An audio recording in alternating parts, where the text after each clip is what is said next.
E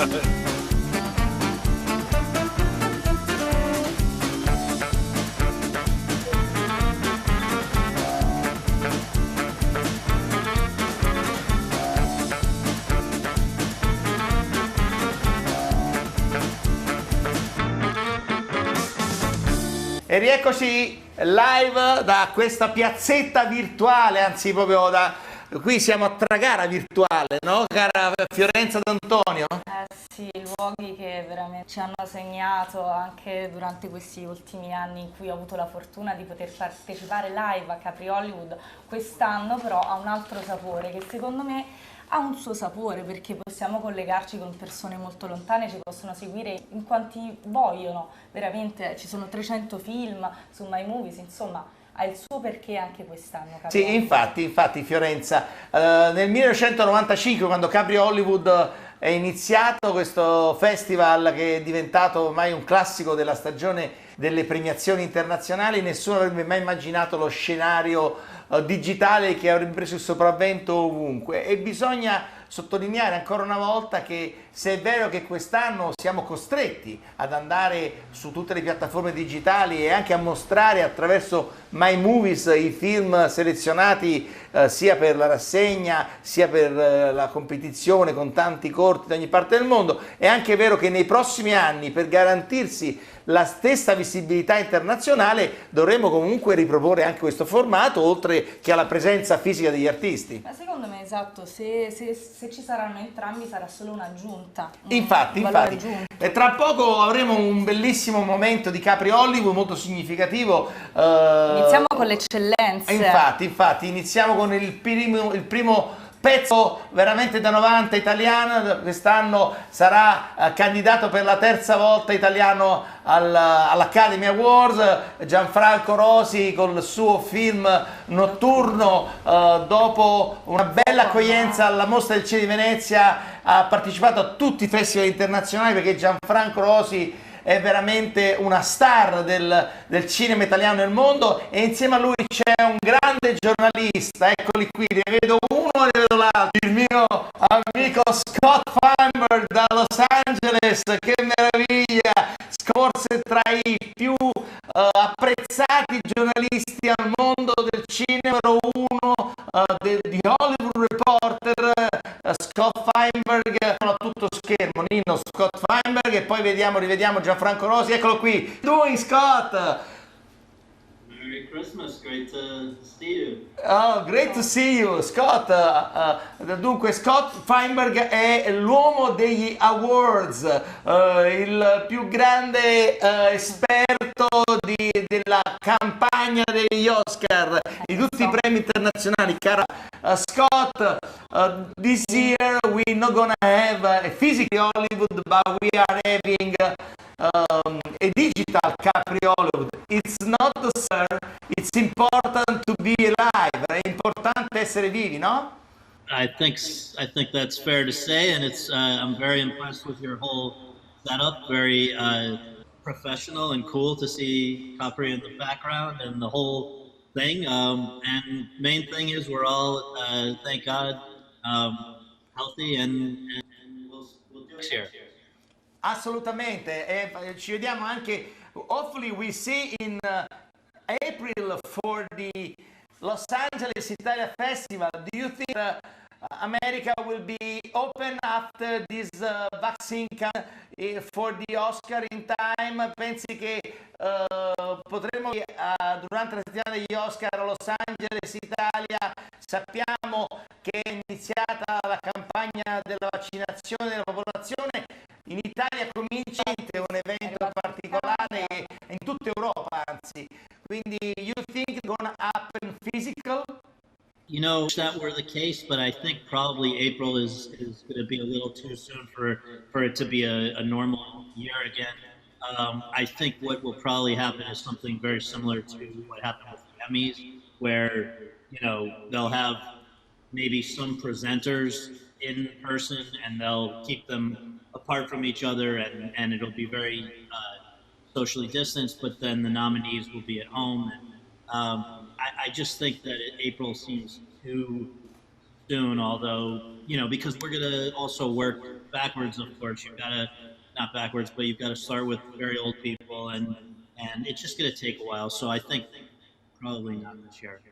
Ok, beh, insomma, non siamo del tutto così negativi, aspettiamo, magari ci fanno un miracolo, chi lo sa. Beh, io sono particolarmente felice di accogliere nella nostra punta Tragara virtuale, perché poi questa è la visione dei faraglioni. La più romantica. Da punta Tragara.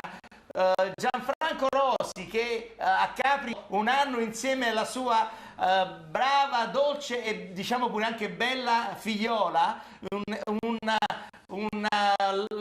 veramente passeggiata romantica di una sua figlia nell'anno in cui tra l'altro ha vinto il Festival del Cinema di Venezia con Sacro Graal. Buon Natale intanto. Sì, Buon adesso Natale. proprio sono a Roma, nel mio studio dove ho scritto il film, ho montato il film e adesso lo sto promuovendo in tutto il mondo, sempre in questa stanza, in questo studio. Bene, bene. Quindi ricordo con grande gioia che la settimana passata a Capri e a Ischia anche, no?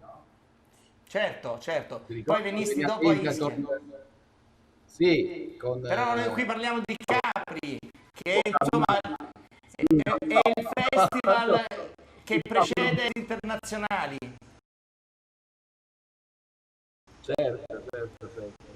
Franco, Una promessa che il prossimo anno il film è passato questo futuro sospeso, l'anno voglio essere lì a Capri, sempre con Emma, mia figlia. assolutamente. Beh, ci contiamo Una Capri. promessa che fai in Venezia.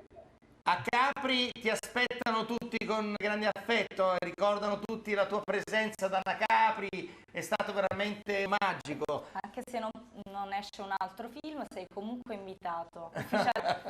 Bene. Dunque, ti presento Scott Feinberg. Scott, you personally ever met Gianfranco Rosi?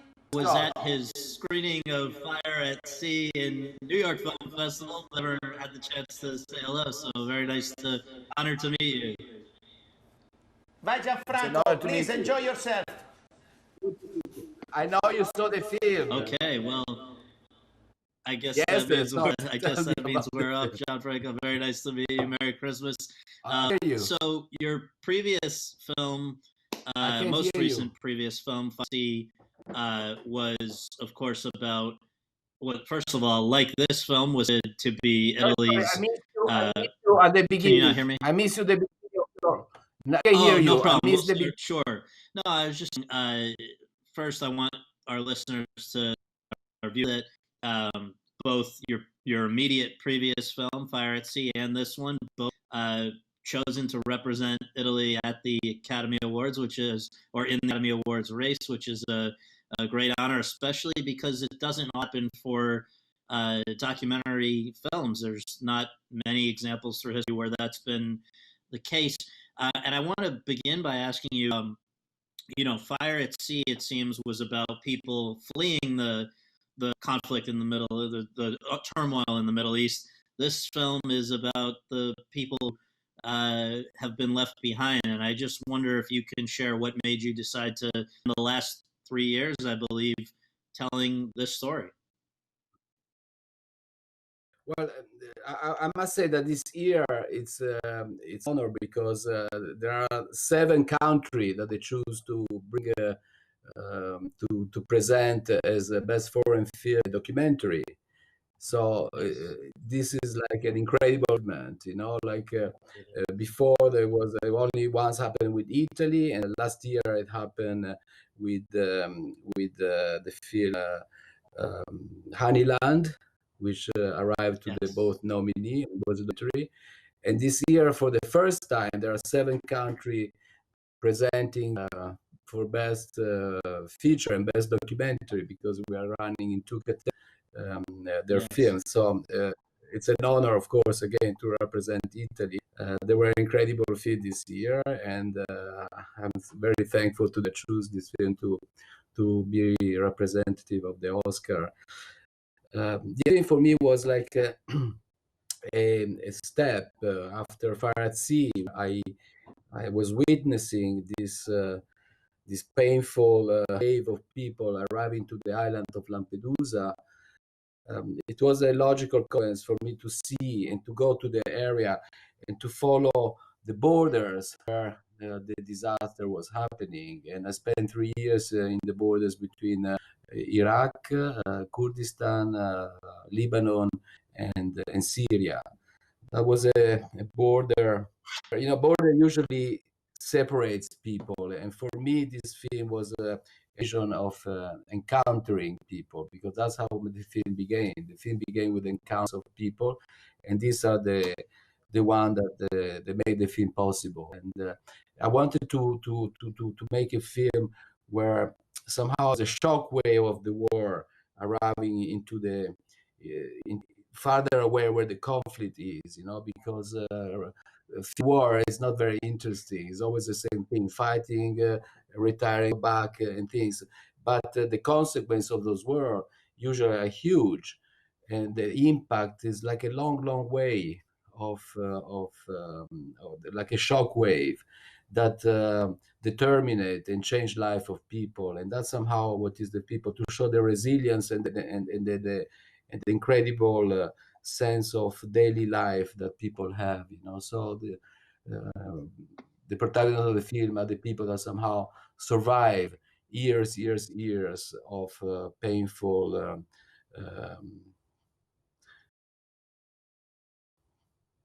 painful state of life, between life and death constantly. And that's where people and where the memory somehow has an incredible impact, because that's what the film is about. The film is about exploring the territory through the memory, and through the memory of people, and through what happened to them.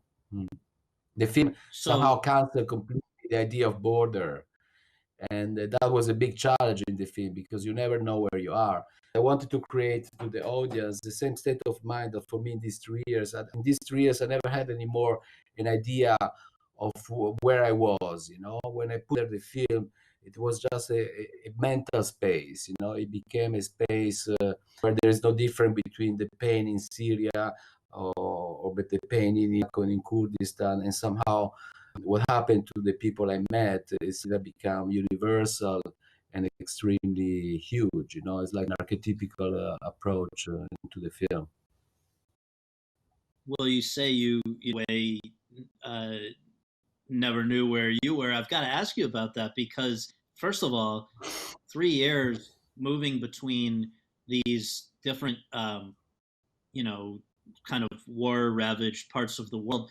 Uh, First of all, who's with you? I believe your own sound and maybe camera as well. So who else is, what other crew do you have with you? And then also, how are you able to um, move between these different borders? Was it difficult?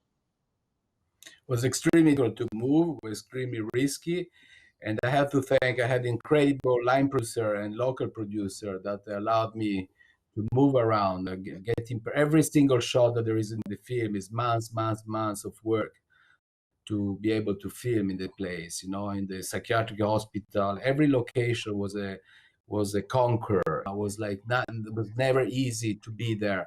And we were only two people. I was me, my local assistant, and these were young filmmakers, young people that I had the privilege to meet and spending 3 years together. Alternative, you know, the film was, of course, was in one place to another place to another place, and we were only two people. I do camera and sound myself, and Hassan, later, they were like my assistant. They were the one that were protecting me and telling me, okay, let's move, let's leave. You know, the big challenge in this film was like to be invisible, because once you spend too much time in a place, it was impossible to be with a big crew because we were becoming immediately target. And in order to make my happen, I have to spend months and months in a location.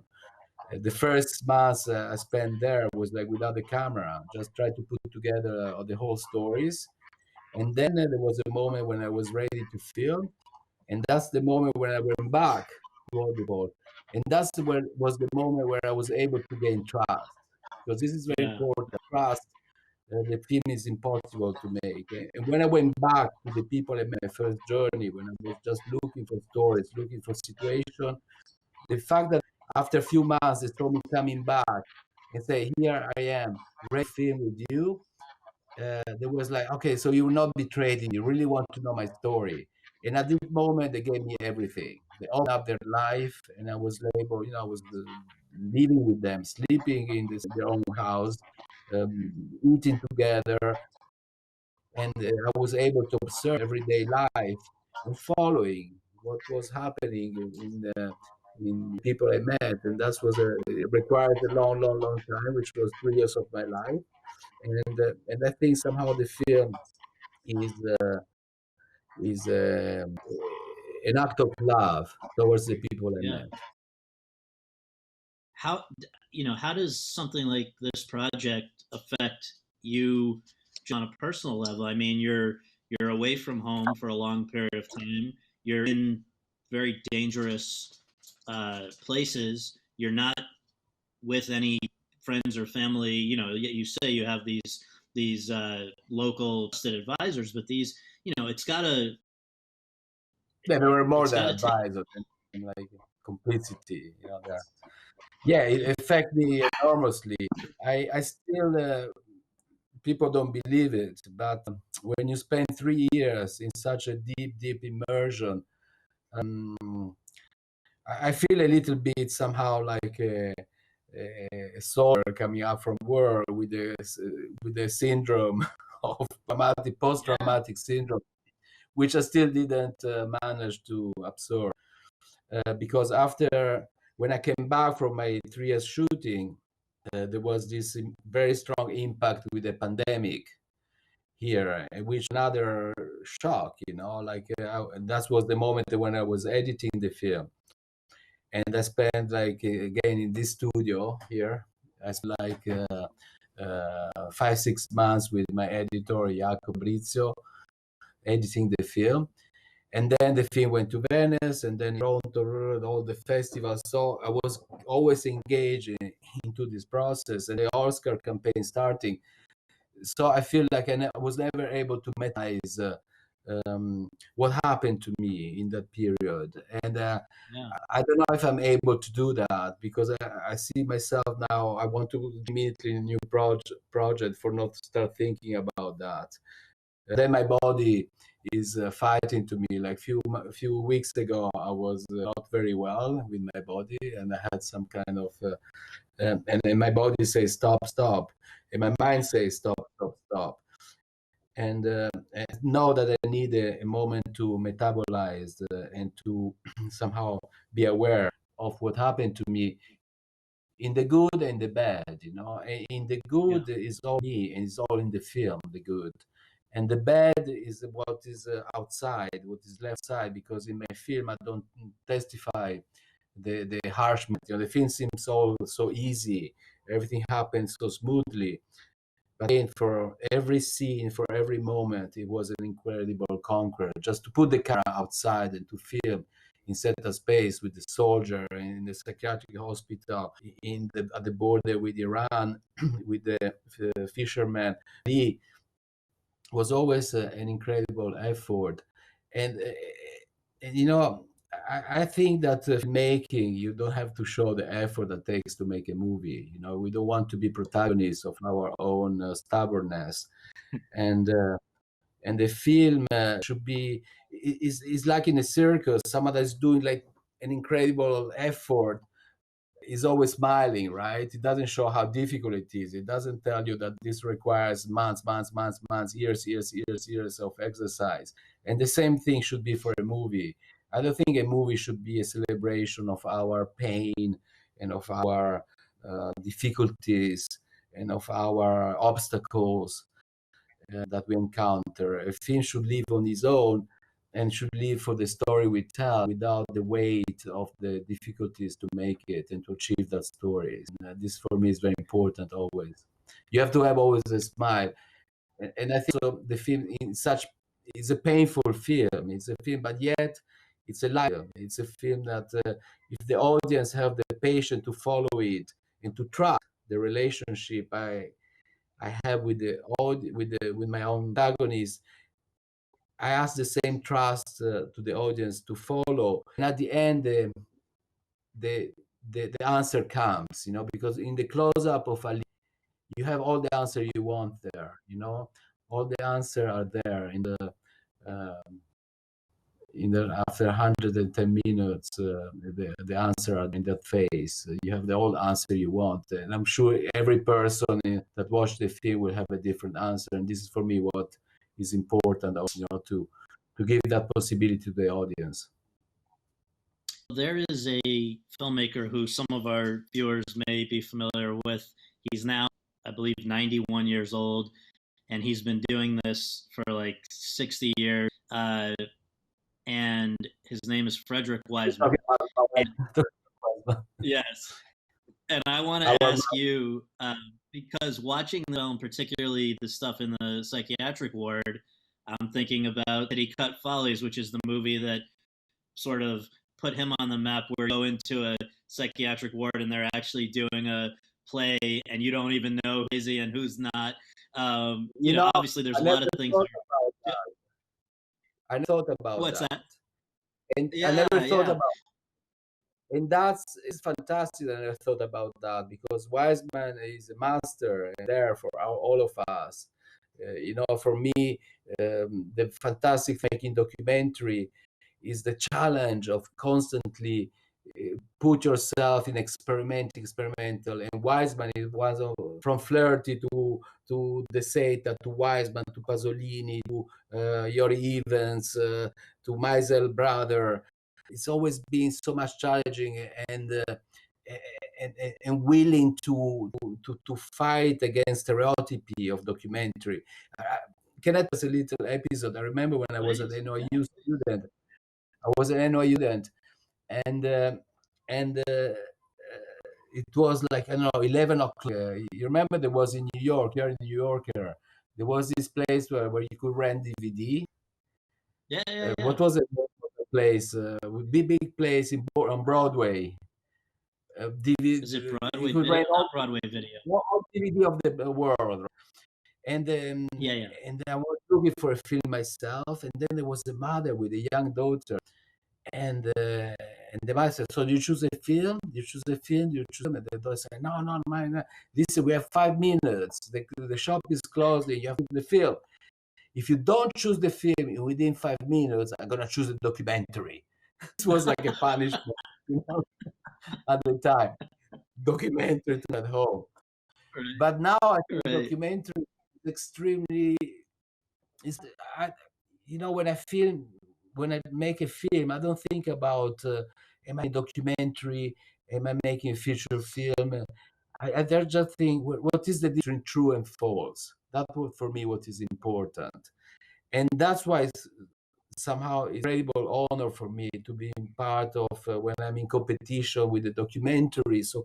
Because what is a documentary? For me, it's cinema.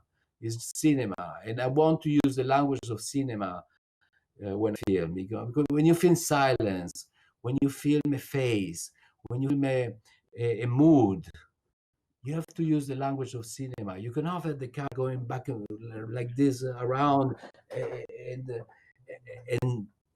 some people wrote me, "I wish your camera was moving more. It would have been so real." And this is what I hate. Because I didn't stereotype. Why the camera moves is more real than the camera is fixed. And within that frame, reality has to come by. It has to come by the truthfulness of what I have in front of me. And that's what is important. And it's important for filmmakers, for artists, for literature, for poetry, the difference between true and false. And I believe really that we live in a moment that we have so much information, that door has to be closed. And then we can look it inside a little finder, find a reality there. Because we have so much information, documentary is changing constantly. At this moment, document have to document, but it has to somehow create a transformation, a moment of truth for the audience, which brings them somewhere else. It's like reading a poem for me. Making documentary is not different than a poem. I want to create space of doubts. I don't want to give information on that. I want to create a space where silence talk, be like in between notes. There's a silence, and I think this film somehow film all silence, approach the silence, approach the intimacy synthesis of the character, which is somehow a synthesis of life, and that's what it is. Something so profoundly intimate that is the synthesis of life, and this is what I want to do with my work. And I started with the Boatman, and I think this film went farther in this thin line documentary and fiction, and that's why somehow I'm so proud to represent Italy as a fiction. They call it fiction. For me, I don't know. For me, it's hard to say the word fiction. Because everything No, is I fiction. know what you mean. When you put the frame Yeah. is fiction. What? But thank you for this answer, and I that film of Wiseman for me was such a masterpiece, and Well, I and think that's what you're the successor. I mean, this in terms of being patient, spending a long time in the middle of a situation, and just drama happens in real life. We don't have to manufacture it. You just have to wait and create the circumstances to be there for it. But the difference between Wiseman and me, with yes, huge respect, is like I use the Yeah, camera and I film, and he has a cameraman. And for me, it's always been extremely how there. Because the camera in that, I understand my film when the eyes there. If I had the camera Right. doing that, I couldn't. But No. somehow Wiseman is very observational in his work, and he's looking everywhere. And me, I take a detail and I look at that, and I only in that moment, as a director, as a soundman, as a cameraman, I can understand that this is my story. Only when I look in. So for me, it's always a mystery in documentary how someone can with the DP. I understand Wiseman work because extremely observation is extremely. Right. But for me, this is not. I could never work with the cameraman. I always have the need to be there. It's like scientists looking in the microscope and finding a reality there. For me, I start to understand my film. I wanted to say.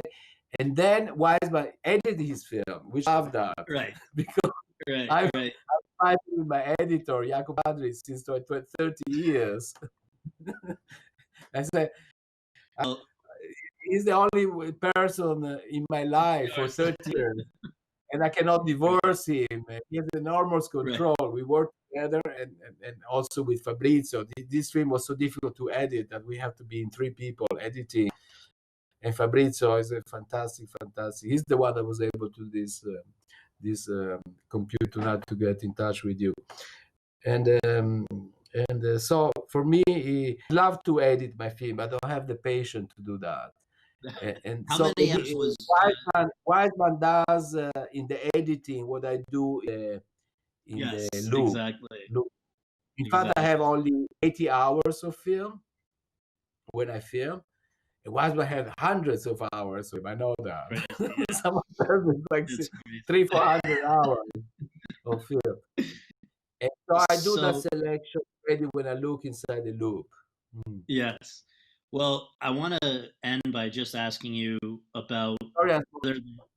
No, this is great. I want to ask you if there's something you hope to, if there's one thing that people take away from this film, what it might be. And the reason and before you answer, I just want to, I think a contrast, there's a something that in this film that really strikes me, and I know a lot of other people have written about it, which is, first of all, the access that you manage to get to all different kinds of people is obviously about trust, and you win their trust, but also just the contrast. So most starkly, we've got this family of like 5 or 6 kids sleeping in one room, and you also have where there's barely room to walk, and you have this, somehow you got access to the inside of a prison of ISIS prisoners, and there too, they can't even lie down. There's not enough room, and sort of a lot of people have thought that maybe using these contrasting images, aside from being interesting images, you're trying to say something about the fact that there are no winners in a wartime situation, in a war zone, that everybody, like it or not, is essentially has lost. Well, I don't want to put words in your mouth. Yeah. There are no winners when the politics. My film is a very strong political film, but is political in a very, how you say in English, broadly way. But every scene film is extremely political. Then I don't want to be, with all the respect of Moore, which I love and I respect enormously. That's another documentary again. Right. But somehow it tells you exactly where the problem is. Or I remember meeting Herzog in a class, and I told him so many times, Werner, I wish I were you. That I could say, oh, here I am shooting this film, making this, and making people think about, and I'll do that. So with all my colleagues, which I love extremely all over the world, from Herzog to Michael Moore to this. So that's why the documentary is that there's so many different ways of doing that. And for me, it was like always, tell me again the question. Well, just what if there's one thing that you hope people, a new understanding, people leave? Yeah. It's politics. It's politics. Yeah. I would love my film to engage people with, especially right now in this moment. I think this film, when the army, this film had to be in Cannes, and then I choose to be in Venice. I didn't want to wait 1 year because I thought this film was belonging to this moment of suspension, this moment of uncertainty in the future, this moment of fragment of fear, this moment that tomorrow you don't know where you're gonna be. You're not able to small all this, very, very small. And for the people, he's 13 years old. What he has to go through, and this has been for years. Even the scene of the scene in the prisoner, there are 3 shots there, and that's the thing. Because either we decide, okay, these people that all terror out, but not giving the responsibility, thousands of people in the jail of Kurdistan that don't aid their own daily life, the responsibility of keeping these people in the things, the weight, political weight, where nobody I met there and I talked to, they're from France, from Italy, from all different countries, and the country take no responsibility of that. Is this right that these people live in a place like this? Yes, no, everybody can. And the lack of politics. When politics is not there, huge mess. And I'm glad. My second passport is, and I'm very happy to be able to come back after so many years into this. Then a president say we have to give a different view to the responsibility to the world. And yesterday I was talking to my assistant. He said, Gianfranco, your film is the only film and something that we don't even know what's gonna bring this to us. And there we're gonna meet a different world, because here we build the American forces retire from everywhere by Trump decision things. There's no anymore a coalition that's helping people there to support what ISIS did. in these 5, 6 years there. In consequence of that, nobody is taking care. And he told me, you're gonna have this finishing, you're gonna find a different Middle East, and it's gonna be what ISIS, Al Qaeda, and things are growing back. Each country now in this just 6 months, 8 months, will be on their own problem, red zone, yellow zone, but nobody's talking about foreign policy. And so I hope that what I want to hope really is like politics takes again a big stand and be there. That's great. Well, thank you so much for doing this. I hope it was okay, the Q&A, and I know most. And thank you so much for reminding me. Guys, ragazzi, non avete finito, siete un po' con noi. Allora, Capri Hollywood 2020, Capri Hollywood 25, già una terza volta candidato italiano al premio Oscar. Il terzo.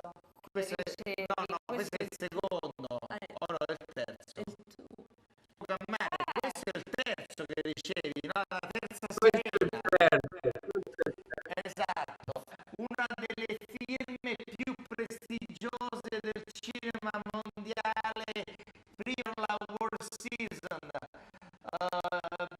There have been a few documentaries already. Alex Gibney made this movie called Totally Under Control. There's another, I believe, 76 Days, I think, is about this. I haven't seen it yet. There's a few documentaries, but I don't think that anyone has yet made a kind of narrative movie about this yet, just because it's so hard to even make a movie right now, although people are back in production. Because I believe that it's hard to make a film about this. It has to be a film that somehow move an inner emotion of what is about this. And that's why for me it's so important to film the silence, the way, the suspension, the future is suspended. How do you feel that? You cannot ask questions to people. You cannot make a theme. You cannot arrive at the delivery of an answer. You have to film that with the language of cinema. And that is very important. And if you make a film about this emotion, I think it's very hard to grab. And for a director, I've been trying to write my new film since 1 year. And I'm not succeed. I have all my notes here, like thousands of notes all around me. I'm surrounded by notes, Wow. and I'm not able to Yeah. think about a possible film right now, unless it's a film like the Sicario I did, like a very specific story. Yeah, right. But it's so hard to film something that really englobes this feeling. I arrived in my film by chance. Like by chance was everything. My encounter, my things, my way of making film is chance and necessity. Everything started with a chance, and then arrived to be a necessity. And but when I was filming, I was not thinking about that. I realized this when the film was finished. So this is always thanking to the gods. I always say the gods of documentaries that are there protecting us for crazy choices. Right. But I cannot think about Right. someone sitting down on the table and writing a film about all this. You know, it's so hard. And I've been trying to be on the table to write my next film, and it's so right. It's so difficult to see what's going to be my next film. I don't know. I really don't know. Right. I don't know what this world's gonna change, not change. But again, what I told you before, I think it's a world that needs politics right now, but real politics, and not about the crazy maniac that was in charge for 4 years Yeah. till yesterday or till that created an incredible damage. So I hope politics is start going back to watch and to see exactly what's going on. Like the work we do when we put the eyes in the eyepiece, we discover the world. That's the beauty of politics. Yeah. That's the beauty of documentaries, artists, filmmaker, writer, poet, to create a sense of suspension and to transform reality in something else. Because reality is its own is so boring. You have to transform even documentary. I mean, Flaherty teaches us from the beginning. Flirt is pure poetry. When you see Nanook, when you see 15 people coming out from a canoe, it's poetry. And that was one of the first documentary. And documentary fiction, they were born in the same time, but with the responsibility of creating space, the space of interpretation, awareness, and politics. Yeah. So Scott, do you think this year will be the year the platforms company such as Netflix or Amazon Prime will be leading the Oscar amount of awards?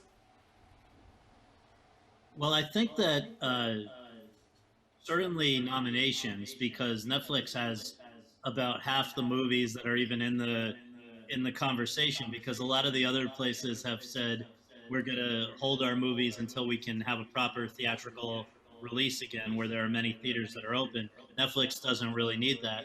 So already, you could have 4 or 5 of the best picture nominees could be from Netflix, but the winner and the winners in a bunch of categories, it's still um, could go a number of different ways. I think Netflix is almost certainly looking very good for Chadwick Boseman, the late actor, to win Best Actor for Ma Rainey's Black Bottom. There's a lot of people who would like to kind of pay tribute to him that way. So that's a Netflix movie. Um, you've also got, a number of other things, but um, there are still, from non-streamers, there are still some very strong contenders. Fox Search, or now not Fox Searchlight anymore, has Nomadland, which really is the best reviewed, most sort of most likely best picture, I think, right now. Um, and the star Frances McDormand could win Best Actress for the third time, which is something that nobody's won that many except for Katharine Hepburn.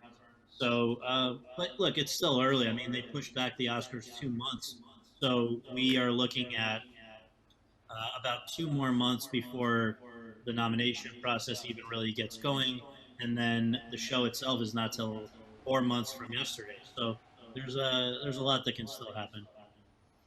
Gianfranco, Can I say that? Yeah, can quanto I è say something difficile la regarding campagna agli Oscar? it's should I say How in English difficult or in is it to Italian? campaign for Oscar this year more than ever? It's extremely difficult this year. There is a lot of fantastic film, fantastic documentary, and for me, my aim is to rise in both category. I hope at least arrive in the first in the short list, which is huge Yeah, because people don't understand how much work you have to put in that. As a filmmaker, I'm doing Zoom, Zoom, Zoom, Zoom, or this kind of conversation every day. Every day, you have to face 9,000 voters. You have to convince 9,000 voters that your film is there. yeah. So It's so I tough think because documentary, we are 140 film. We start, and then you go on 12. But then people don't know that to go from 140 to 12, you have to put so much work, which is 15. daily work, which is taking 2 months, 3 months of your life to what we did today, basically to talk about your film and have people watching your film and voting for your film. So I cannot hear you anymore. I just have Can a you hear question me? for you. Can you hear me, Gianfranco? Yes. Oh, this is so difficult to Are arrive you, there. Yeah, you're a member of the Academy? I am, but I don't vote. Yeah. This year I'm not gonna vote. No, why not? Why? Because in order to vote, you have to watch every movie, and I haven't been voting in 2 3 years, I think, because I was not Well, able to I'm watch. I curious. was 3 years in Middle Yeah, East. I was not able to watch all the movies, so I felt sure, it was very sure. unfair for me to vote. Yes. And this year, not voting Have you because had a my film chance? is there. Yeah. Have I had what? Well, have you had a chance to watch some of the others this year? I just wonder what movies you Yeah, really I saw recommend that very few are films. other than Notturno. I saw very few Yeah. films. Very few films. Because filmmakers are very lazy to watch other people work. I know that by experience. Right. So I saw 3 or 4 films, which I think are a fantastic contender. And then from what I hear and Yeah. what I read, I think there's at least 10, 15 very good films. So I think that this year is going to be fantastically good to arrive to the short list, which are 9 or 12 films. I don't know how many there are in the short list. And to Like arrive on the 15 five for is going to docs, be right? hell. It's going to be hell Yeah. either in documentary and in fiction. But at least I hope I can get the short list, because otherwise Italy is going to hate me forever to have this nominee. So for the second time.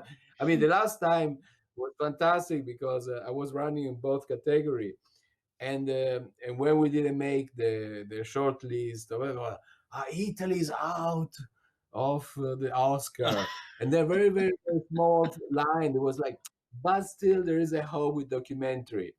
And when I arrived on the final documentary, which was a horrible job, it was like talking every day to you Right. don't know who, like thousands of people every Right. day. And when you reach that, you say, okay, that's it. I know my game It's is enough. Yeah. finished. There are film, and it Right. was already settled. You know that year won the film about O.J. Simpson, which we knew Oh yeah. was there already. Yeah. And this year, of course, there's other movies that are there already, and we know that. But at least I want to arrive this year in one of the two category, at least on the short list. You know, that will be a success, and I'm I working think for that, you're and in good shape. focus every day You on guys my are day looking good. to do that. Mm. So, but there are great movies this year in both competition and do my best to arrive at least on the short list on both Yeah. category. I want to Sure. do a short list. I Then think it's very, very fine. possible and deserves to. Yes. Yes.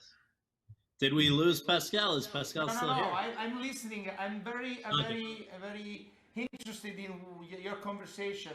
I'm trying to really understand what's the feeling in Los Angeles and all over America about cinema, because we heard that so many theater closed, are shuttered since a long time. I mean, will be ever back the magical show of cinematic art? You know, some of these theaters are not going to come back because they just you can't stay in business after months of nothing, and it's sad. But I will say that there was just a government approved, Congress approved kind of financial assistance that actually is going to help the small independent theaters a little bit, which is nice. So that may help them. But look, the big thing that everyone's talking about in LA at the moment, and by Warner Brothers, to put out their, all of their movies on HBO Max at the same time as when they open in some whatever theaters they can. And the thing with that is that a lot of theater owners think that's the end, that's the beginning of the end for them, because if people have the option of watching a movie at home on the same day that it's in theaters, they're not going to go to theaters, at least in the same numbers. And so that was sort of, people think that's the big, could be the beginning of the end of movie theaters as we know it. And it's, there are conflicting feelings about that. On the one hand, we all love the experience when it's a positive one of going to the movies. On the other hand, we also know that the way that it's become these days, you go to the mall or something, you pay a fortune for the tickets, you pay a fortune for popcorn, and then you have to sit there with people on their phones and talking and being obnoxious. And so there needs to be some improvements, I think, and maybe coming out of the pandemic, they will make changes to make it more desirable to go to the movie. Senti, Can I say something Gianfranco, about that? no, one second, Gianfranco, Posso voglio dire farti una cosa su questo? un'altra domanda a proposito. Tu sei abituato a stare con te stesso in isolamento, in situazioni anche abbastanza disagiate, per poter realizzare le tue opere che sono dei veri e propri capolavori del neorealismo. Questa situazione così, direi, inimmaginabile per noi tutti, anche di questo lockdown natalizio, è più o meno deprimente secondo te, che sei abituato a territori abbastanza infuocati non soltanto dalla guerra ma anche dalla povertà, dalla fame, dal disagio? È influente, però alla fine non lo è influente. In English or in Italian? No, speak in English so Scott can listen. There was an influence for me on that, because when I was filming my film, I thought that my film had to be only in big screen. I wanted cinema to come out of that, and I was filming for cinema. I was filming for an audience which I thought was cinema. And then the pandemic brought me to an awareness that all the director of the biggest film festival, they choose my film out of a monitor. From Venice to Toronto to New York to London to Chicago to San Francisco to Telluride to Busan to Tokyo, which was the only first time the documentary was accepted. The director that chose my film to be there, they saw my film in a small screen, in a computer or in an iPad, or maybe in a nice screening room at home, which I thought was never possible for my film to be selected in this computer. And so it means things are changing. And they're changing, the language is changing, and the background of people is changing. And people probably are going to be able to choose a good film or a bad film also on a small iPad or even on a phone sometimes. Because at the end, it's a matter of distance. And which is the same choice I do when I film. For me, when I film, the truth is my distance I put with what I'm filming. And then maybe it's the same thing when you watch something in the phone, you're here, in a computer, you're there, in a screen room, you're a bit farther, in a cinema, you're on a bigger screen. But at the end, who knows? Maybe it's not so important. I don't know. Till a few months ago, I thought this for me was the most important thing in the world. And now it's not. And I had the demonstration of that, the fact that my film was chosen by a great, great, great festival, and people that are watching it, they're watching in the phone, computer, in the iPad, and the things. So who knows where the truth is right now? Maybe it's not so dramatic. Maybe it's just like a melancholic element, and we want to carry on and thinking that cinema is there forever. It's like listening to music from an LP or from a CD. CD was dramatic, and then from the radio. But at the end, it's what you do that makes the difference, and it makes people want to keep going and watching that. Who knows? I don't know, but I will not stop.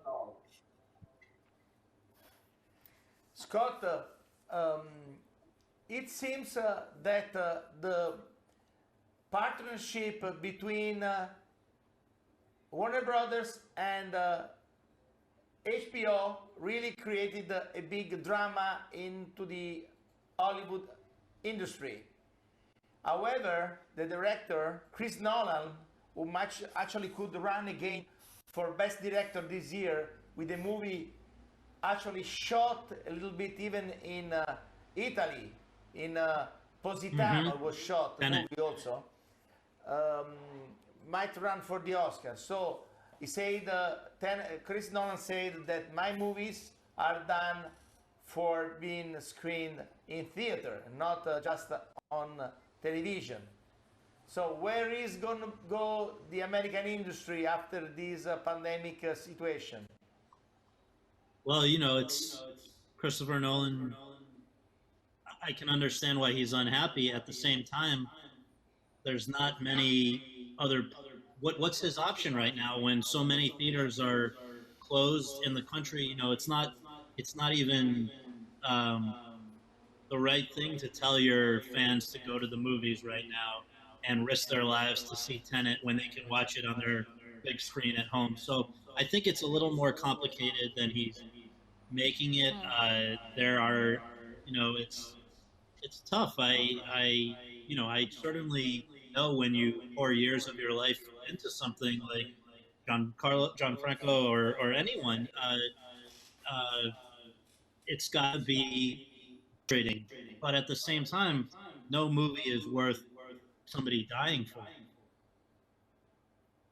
Yeah, but this I don't agree that people can die watching a movie, because at least in Italy, there's not, in the last 10 years, I think, there's not a line of people going to the movie theater. There's the same people that they go to a small shop. Maybe there are like 20 people, 30 people, 80 people in a movies theater. There's no a rest, to go to see a movie anymore. So somehow closing the theater, I don't know how much. And even in the theater, there's like, I mean, Venice is a demonstration of that. In Venice, there was a festival, and there was not a single case of COVID in Venice. And if there are certain rules, people wearing a mask, people doing things, washing their hands, and there's a little bit of awareness, I don't think that you're gonna die watching a movie. And I think Well, that unfortunately there's not a big rest. There's not like thousands of people want to go to see a movie. There's a crowd of 20, 30, 40, 50 people. I've never been in a theater unless like it's a big massive film that is like full theater sold out. Maybe in America it's still like that. In Europe it's not anymore I like think that. it's So a they're like little bit small different theater. here. Yeah, yeah. Yeah, in America maybe, I yeah, think when it's a blockbuster film. Mm. right. Plus, Different beyond reality. that, Yeah. we have a phenomenon which I hope, and I don't think it exists in any other country in the world, where we have a bunch of morons who believe that they're making a statement by not wearing a mask. And so if it's, the mask is from what I understand, really it's a sign of courtesy. The mask does not stop you from getting something, it stops you from giving something. And when there are other I have people an that are answer not wearing for masks. that. When people do that, I would just, and I never heard about that. It's like, I would ask to someone's going to have an operation, right? In a surgical room, he's like that, the guy, and he's being operated by the surgeon with a mask. So the question is like, would you ever being operated by a surgeon with no mask? And everybody say, no, no, no, no, no, no, no. So the importance of the mask is there. But I mean, would Why you you believe accept there? I mean, you never accept not to be there's operated by a there surgeon without a mask? Yeah. it's So crazy. I this mean, is there's a like, lot of people that are but just that's where conspiracy this is bad theorists. politics. They don't even This is believe the again bad virus is politics. real. They don't even believe. Yeah, They think these people are that have died. They just went on vacation or something. They know it's crazy. it is. But Antonella. You guys have had more intelligence. I know because just talking to my friends in Italy and Pascal, and I mean, people, you understand this is not a joke, and so you take it seriously. The problem is in this country, it's so politically divided at the moment that it's almost like a political statement to say I'm a Trump yeah, because supporter, not me, but if yeah. it was a wrong message from the president, for our president, because I have an American passport, and at the beginning he took this idiotic stand, and that became political and became bad policy again. What I was saying before is Even bad when he got policy. it, even when The he, virus cannot be this guy political. almost died of, yeah, Hmm. crazy. Hey, Scott, we heard today about this big explosion was in South America. Yeah, in Nashville, yeah. In Nashville, exactly. So, what's your feeling about it? It's just an isolated maybe Event. crime, or is it something more complicated? It sounds like it was kind of very unprofessional. So I don't think it was a Al Qaeda or something. It sounds like somebody that was causing trouble, but I don't know enough yet to really know for sure. So, last question to you and to Gianfranco. So, of course, America is gonna go to have the new president early January. What's your feeling about the new global political asset after Trump will leave the White House and Biden will go back? The same question is for Gianfranco, who actually has not an American point of view, but a global point of view, because of course, as a citizen of the world, we all are looking forward to what's going on in other countries beside any passport of each other. Can I just ask Pascal and Gianfranco, would you be willing to accept as a New Year's gift Donald Trump? Can he come move to your country? You don't We don't love want us, him eh? anymore. We have in our country little Donald Trump, very little. No, but we are talking about Wanna be, America. No, we're we talking already about have in America our now. no, but we have in our country. I wanna be Yes, Trump, but we're not talking about all Italian over politics. We're Europe, talking about including Boris America, the Johnson. situation of America, Scott. Oh, I mean, this is the thank God. It would have been the end of America, I think, if this idiot got reelected. So I'm very happy that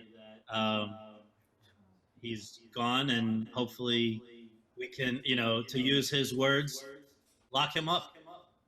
However, more than 70 million people voted for him. It's a big country, it's 84 million didn't. So we just have to You know, count our blessings. Gianfranco, the, the, the, what's the your feeling problem. about America situation now. I mean, America, when we talk about America, as Italian, we talk about a country who is historically very close to us. Well, I say the problem is not Trump anymore. The problem is the Trumpism and the voice that he gave, and somehow that population is there. So we cannot condemn that. We cannot put it on the side like crazy people.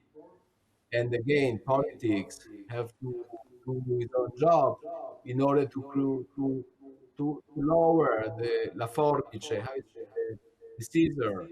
The Caesar now is very spread, and now the Caesar has to be closer and closer. And this was a huge mistake. We paid on very, very bad politics on the left, on the Republican, the Democratic Party that did in the last 10 years, that lose contact with that part of population. The same happened in Italy, and we see that every day. And I think that good politics have to be aware of what's happening around and not becoming an elitarian position. Because that's what happened to the left, that became a very elitarian position in the last 15 years.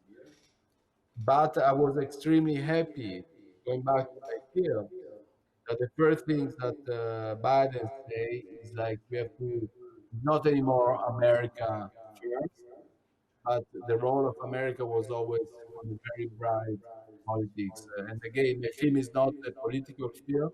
There is a lot of political element in the film. It's never announced that it's aggressive in my film, but the thought is there.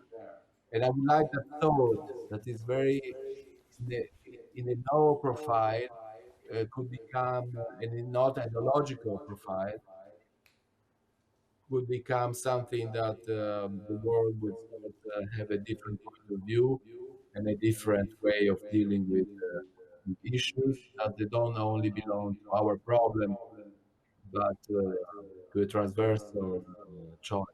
And this, I think, is a big change that's happening in America right now. But we have a lot of responsibility in the fact that Trump was there. And this, again, the problem is not Trump, but the fact that many, many, many, many, many people were left out for many, many, many, many years. And this, we are all responsible for that. Well, thank you so much, Gianfranco Rosi, Italian director, running for a nomination to the Academy Award with this movie Notturno. Running for the short list. For the short list, yes, we're really looking forward. Everybody's looking for you, and Gianfranco, you as well as our beloved friend and my beloved colleague Scott Feinberg are invited the same time, so 7 p.m. Italy and 10 a.m. Los Angeles. Listen, I have to tell you something very important. On January 2nd, because we will have here live Miss Sophia Loren accepting the award for Best Humanitarian Movie for The Life Ahead, and we will go announce the whole list of awards, which might also include Miss Sophia, because she's of course one of the best actresses of the year. So we're really looking forward to have both of you as a protagonist on January 2nd, 7 p.m. Italian time, 10 a.m. Los Angeles, and 1 p.m. New York time. So thank you so much so far, Scott. You are amazing. And Gianfranco, you are the best. Can I say something? Thank you. It's waiting for you. Scott, I understood now you're the responsible of the prediction, but you put the titles out in the So after tonight conversation, we're going to take a close look. You're looking good. I think you. Don't leave me out of the crowd. We're gonna That's take it. we're gonna take a good look, and I will just say it's so nice to finally meet you. And Pascal, happy 25th birthday to Capri. It's been such an honor to be there in the past, and I hope we get to see each other again soon. And nice to meet you Oh, next year. to your co-host. Next year we meet there. Next year we meet there. Thank you so much. I love it. Per il momento grazie a Gianfranco Rosi, candidato italiano per gli Academy Awards, e Scott Feinberg, prima firma del Hollywood Reporter. Ci vediamo tra brevissimo ancora alla conferenza d'Antonio e tantissimi altri ospiti qui per questa live su tutti i social, su internet. Insomma, è una grande festa del cinema per questi 25 anni di Capri Hollywood e non potevamo assolutamente mancare con un appuntamento speciale. Grazie ragazzi e ci vediamo tra brevissimo. Grazie Pascal per avermi mandato il link 15 minuti prima. Ce l'abbiamo fatta. Come sei drammatico, io vorrei vedere tu che vai in mezzo alle esplosioni, un po' ovunque, vai in mezzo alla povertà e per un week vai in panico. You know, he's such an outrageous man. He goes all over dangers, whatever, you know, and he gets in panic because 15 minutes before the live, he is not to get the link yet. Can you believe, Scott? You know what they called it? Control freak. But no, I have to tell you, the difference between you and Scott, that you were anxious, and when I called Scott after you called me, Scott was almost saying, yes, be calm, it's, with me, we still have to wait 15 minutes, so why do you rush? You see? No, I'm not a technological person. When I have to open a computer, for me, it's always a panic. Ok, thank you, grazie mille, ci vediamo tra un po', live from Capri Hollywood. A fra poco.